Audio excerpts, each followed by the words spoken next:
Welcome back to Maintaining Mental Health. And as you heard at the end of the last session, we are now going to focus on 3 case studies in order to be able to highlight some of the principles that we mentioned in the prior session. So we're going to begin. Let's just jump into this and begin with case study number 1. Yeah, so case study number 1 is Zaid. So Zaid is a 31-year-old man whose wife points out that he's been increasingly irritable over the past month. He's healthy, occasional high blood sugars. He's an accountant in downtown, busy with tax season and a house sale that's upcoming, and he uses energy drinks to help keep him awake. Privately, he experiences numbness and tingling in his hands and feet and is less efficient at his tasks. A discussion with Zaid's father reveals that his father does experience similar symptoms at times. So, the overall theme here is that Zaid's anxiety is driven by several different factors.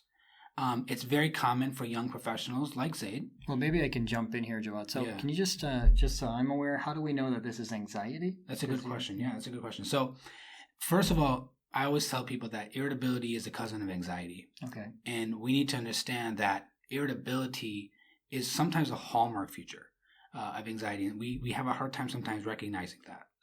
Secondly, we see that he's also experiencing numbness and tingling in his hands and feet, and he's less efficient at his tasks.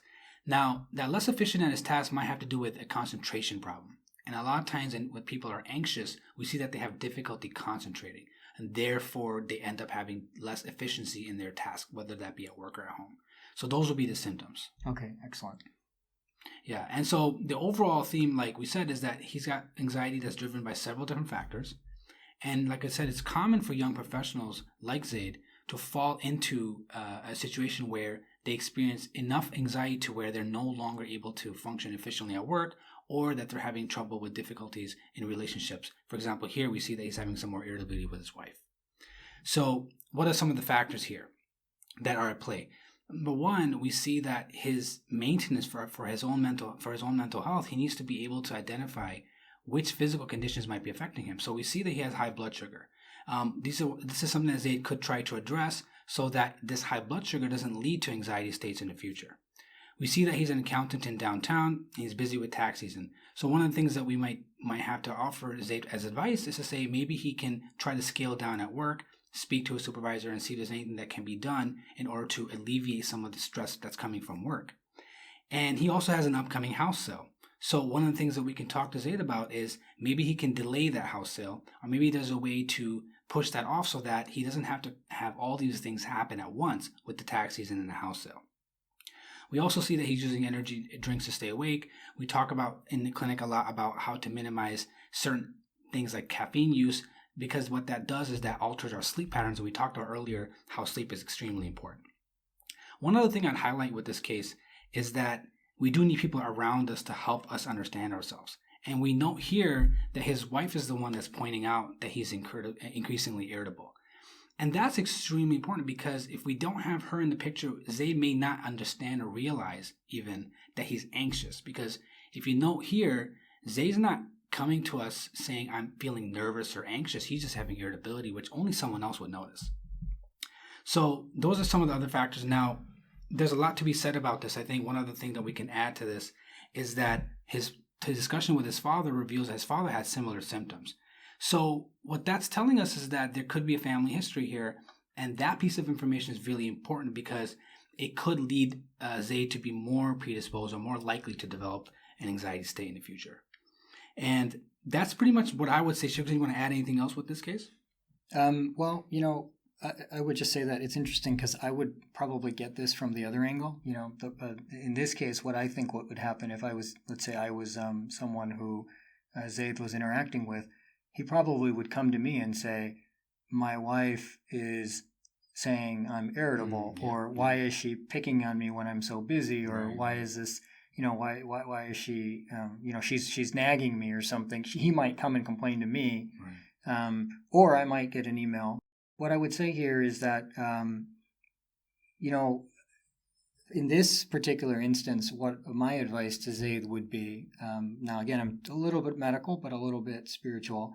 I would say, one, it's very important to appreciate that when people in your life are making a comment, you always want to try to look at that with a clear mind, Right. because it can always be beneficial, particularly when an individual's wife is making a comment. And I probably would have a conversation with Zaid, and I'd eventually be able to tease out that this is not something that's been going on since the day they got married. This is something that just happened over the past month. And so I would try to highlight to Zaid that, look, this is something new, and your wife's giving you very positive feedback here. Additionally, if I would begin to maybe mention to Zaid that, look, part of life is you're an accountant, and part of being an accountant is you're going to be busy in tax season. And Zaid would probably be telling me how excited he is about the house sale and the new house, and I would be telling Zaid, you might want to think about delaying the house sale a little bit, because often house sales occur in the spring, and tax season is often in the spring as well. And so, that's a hot time to sell a house. But at the same time, we have limits. We're human beings, and we don't want to overstress those limits. So, just looking at this case, these are some of the thoughts that came in my head off the top of my head. I noticed the word privately here. Privately experiences numbness and tingling, meaning is not sharing it with anybody, but he appreciates it. And so, again, perhaps trying to downplay what's happening, but we don't want to downplay what's happening here. We want to address it head on, and we really want to make the adjustments that are necessary. This is something that needs to be appreciated, and it is a indicator, like you mentioned earlier, of this whole idea of sort of self-reflection and understanding oneself, to know that, hey, when I get stressed, here's what happens, and this is a sign that I need to back away from the stresses or make some adjustments if possible. And then, as you mentioned, the father, that's a family history, and of course that's much more medical, but it often is useful in these types of circumstances. Yeah, and I think this is a case, we see, all too often, very common scenario. And I think, like Sheikh Hussein just mentioned, I think just being aware, using some of the steps we discussed earlier will really help Zaid navigate this circumstance. Okay, wonderful. Let's move on to the next case. Okay, so we have case 2. This is Aisha. She's a 37-year-old mother who just gave birth to a healthy baby girl a few months ago. Over the past few weeks, she's losing interest in enjoyable activities, not meeting deadlines at work, and is tired during the day despite oversleeping. She has healthy relationships within her social circle, but there is a history of exclusion from peer groups as an adolescent, which has resulted in low self-esteem. Recently, she joined the gatherings of a sheikh and has started doing more dhikr. She feels this will take care of her symptoms.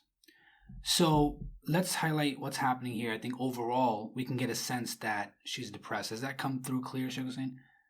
I think so. I think when I heard you say this, that over the past weeks has been losing interest in enjoyable activities, not meeting deadlines at work, and is tired during the day, even though they're getting enough sleep.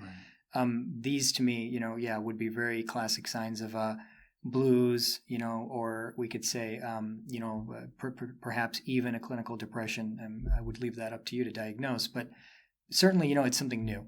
And of course, we're in the context here of the delivery of a baby, and it's not uncommon after the delivery of a baby for major, it always is that there's going to be major physiologic and biologic changes occurring in a mother.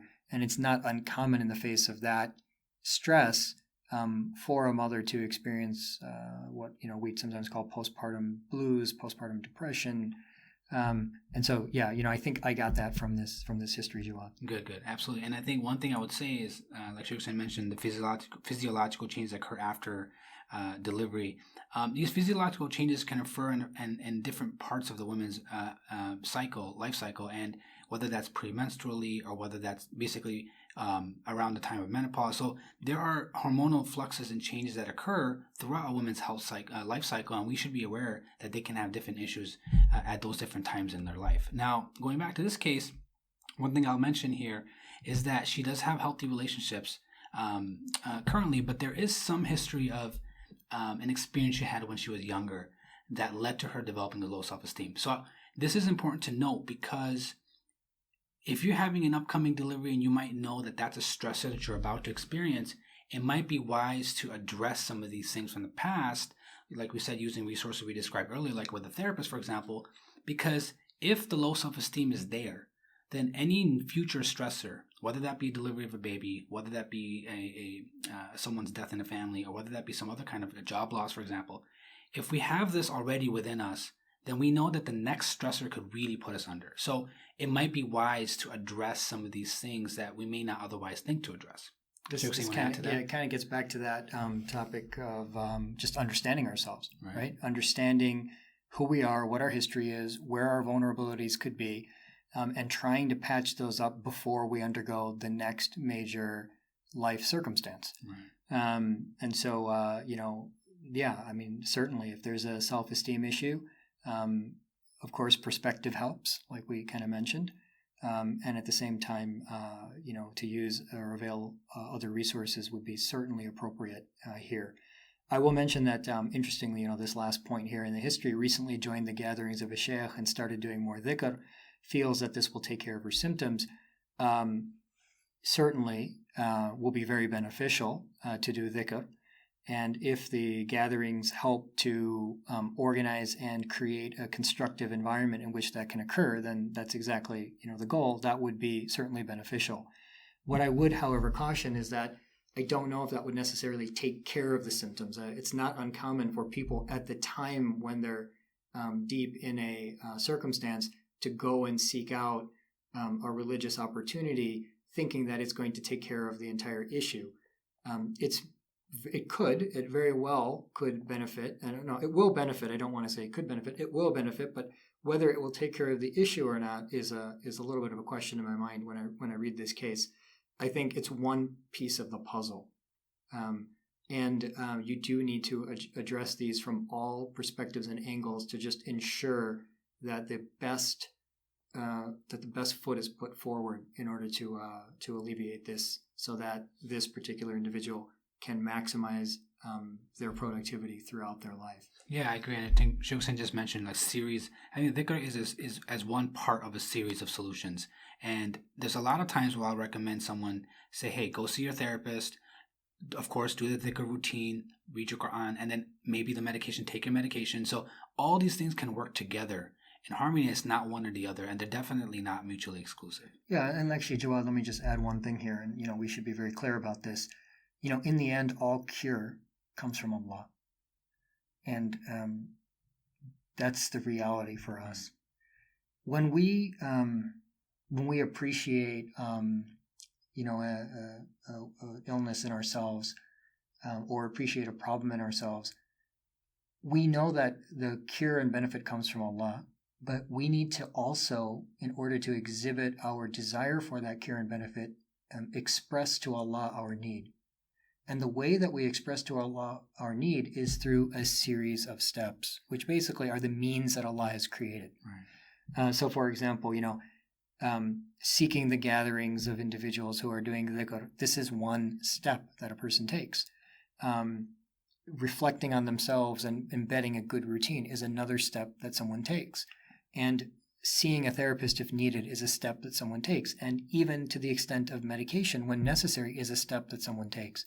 And it's when someone takes all the appropriate steps that I've personally, in my personal experience, have seen that Allah tends to put the cure.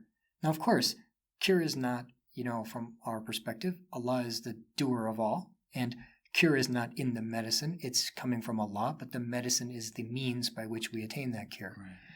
And so I just, would remind everyone, including myself, that these are the ways by which we exhibit our dependency on Allah. Yeah, I agree. Well said. So. All right. Well, why don't we move to the third and final case? And so in this third and final case, the individual, we've arbitrarily come up with these names. Here we kind of arbitrarily named the person Khalid, but it could be any name, and it could be a male or female for that matter. So this is a 26-year-old unmarried man who recently joined a religious learning program. Over the past few weeks, his parents have noticed that he spends hours remaking wudu and repeating salah. And this was certainly something that was not present before. In addition, when you speak with the individual, Khalid, what you hear is that he feels that someone is waking him up at night and scratching his arms, although he can't definitively identify a physical person as the cause. Additionally, the parents have come to observe all of this and learn of all of this, and so they have been obviously reflecting on what could be going on. And they note that recently there's been tension with relatives. and they fear that there may have been black magic that was performed and think that that could be what's going on with their son. And so in order to alleviate that black magic, they've approached a scholar and have been given some recommendations to combat these negative forces. And so essentially what's occurring in this particular instance, and by the way, this is not uncommon. I've seen this many times, honestly. What's really happening in this particular instance is that an individual is beginning to exhibit some obsessive compulsive type behaviors. Is that how you would categorize that clinically, Jawad? Yeah, and I think that the obsessive compulsive behaviors are occurring in the context of some other symptoms that we see in the next slide here, that he feels people are waking up at night and scratching his arm. So we oftentimes do see in certain disorders a combination of obsessive compulsive type symptoms, which you see here, along with some paranormal sort of abnormal experiences. Yeah, and what I would say here is, interestingly, here we have a very clear trigger. And that trigger is that this individual has recently joined a religious learning program. And in this religious learning program, I would assume that there's some discussion of fiqh and details of fiqh and these types of, technical things, which are important, but at the same time, in this individual, they've triggered this obsession and compulsion. Now, that doesn't mean that another thing couldn't trigger it as well, but I just give this example here because it really highlights that in this particular instance, the recommendation I would make, and Jawad, you could give a medical recommendation, obviously, but the spiritual recommendation that I would make is that this individual actually needs to back away from this religious learning circle or religious learning program. Now, you might think, how could you ever advise someone to back away from a religious learning program? And the answer is that, yes, the person needs to know the basics of their deen and how to perform a proper wudu and salah, etc.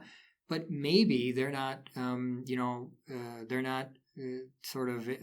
that circumstance where they're going to be able to get into the very, very nitty-gritty, nuanced details of fiqh that often are not even going to be applicable in their daily lives. It may just, that stress itself may push them into a circumstance that is not desirable.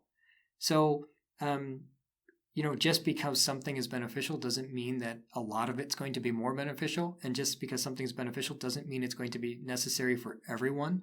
Of course, our deen establishes a certain amount that we have to know in order to be able to be good practicing Muslims. But honestly, it's not that much. And it doesn't require a deep religious learning circle in order to be able to achieve that goal. So here, the recommendation that I would give if the individual came to me is that, look, you need to back away from the religious learning program. In fact, I would tell them that they're not allowed to study these deep, nuanced matters of fiqh. And instead, they should just focus on the more general global principles of the religion while also making sure that the basic mandates of the religion are fulfilled. Would that be something that you would recommend, Joel? Yeah, I would agree with that. And I think, like Sheikh Hussain said, the trigger needs to be eliminated first and foremost.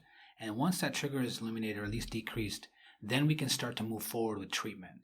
But as long as that trigger is there, it makes the medical treatment very difficult and it actually impedes it. Yeah, and usually in my experience, the person does not going to appreciate the trigger. Right. They will actually think that they need to do more of the religious learning program in order to avoid this. In fact, sometimes they don't even appreciate that they're doing this, that they're repeatedly making wudu and repeatedly praying their salah, for hours a day. But you'll often hear this from, for example, the parents or the spouse. Now, another point that I want to make here is that the parents were also, rightly looking for what could be potentially causing this issue with their son, and that's exactly what the parents should do. And here they've sort of chalked this up to tension with relatives and the possibility of black magic, and they're working with a local scholar to combat these forces.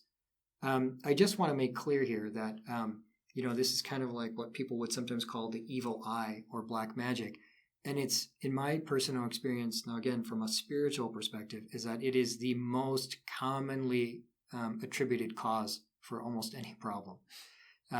Anytime something goes wrong, it's very common for people to come to me and say, well, there's this and this problem or this and this tension or this and this issue, and I'm 100% sure it's black magic.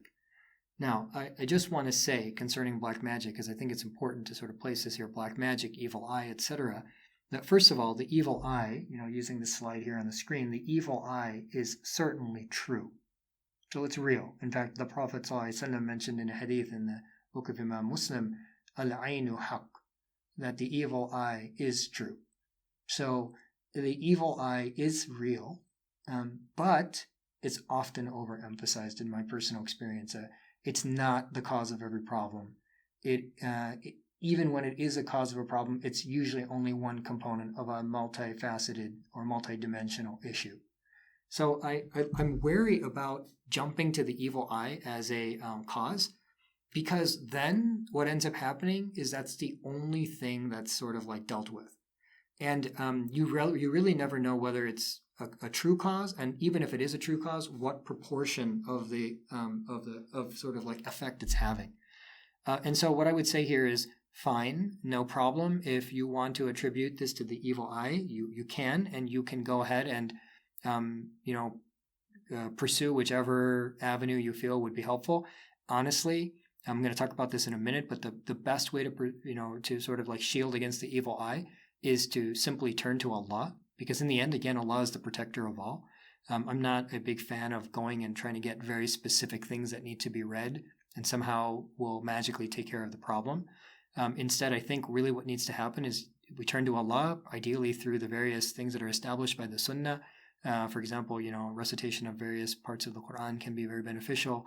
And additionally, we should recognize that purity is a real shield against the evil eye. Real shield against the evil eye. And I'll talk about that in a moment. Yeah, and I think one thing that Sheikh Hussein just mentioned about this being multidimensional, you can assume that it might be multidimensional. You might say, okay, I'm going to go ahead and seek the help of some amen to help me with this black magic. But keeping in mind that the further you delay the treatment, the worse the actual underlying disorder can get. So what I would encourage, and I echo what Sheikh Hussein just said, is that yes, you can go ahead and pursue that, but seeking medical treatment, perhaps sometimes with medications, which might be necessary in this situation, is extremely important, and we should initiate that early on in the course rather than waiting too long. Yeah, and by the way, in all cases that I've dealt with, and again, I said I've seen this more than once, in all cases that I've dealt with, it was often delayed. It's always required some degree of medication. It is, it can be certainly improved. Right. But you do need to attack this from every single dimension. Absolutely. Just to mention, the whole notion of purity, and purity being a very important shield against evil, the evil eye in particular.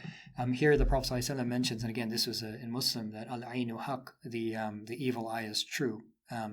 And here, the Prophet ﷺ continues by saying, if anything could outrun divine decree, it would be actually the evil eye.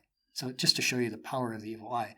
But at the same time, it's interesting, because then the messenger continues, sallallahu alaihi wasallam, and he says, so when you perform a ritual bath, wash well. Now notice that that's the final statement in this sequence. When you perform a ritual bath, wash well.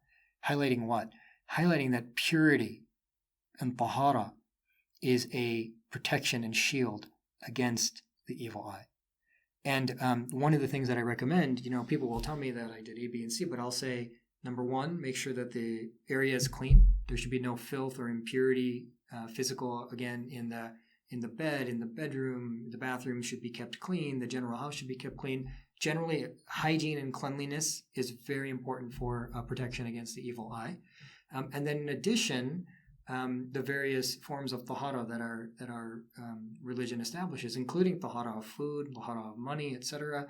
All these are things that can be pursued, and all of them will act as a protection. So maybe I should even say that it's just good to have a shield in general. I think, generally speaking, if we don't find ourselves in this circumstance, one way to keep ourselves protected is to recite the various dua that are in the Sunnah, recite to keep ourselves pure, to keep our general homes, etc., clothing, bodies pure. All this is going to be very beneficial against protecting against evil in general and the evil eye in particular. All right, so, these were the three cases that we chose in order to be able to highlight some of the principles and maybe bring in a couple new ideas. Hopefully you found this format to be beneficial. Just in conclusion, I'd like to say that emotional stress is a necessary part of the human experience. That was the first point we tried to establish. maintaining ourselves, understanding ourselves, and seeking help are all important to retain the very special gift of mental health that we've been given.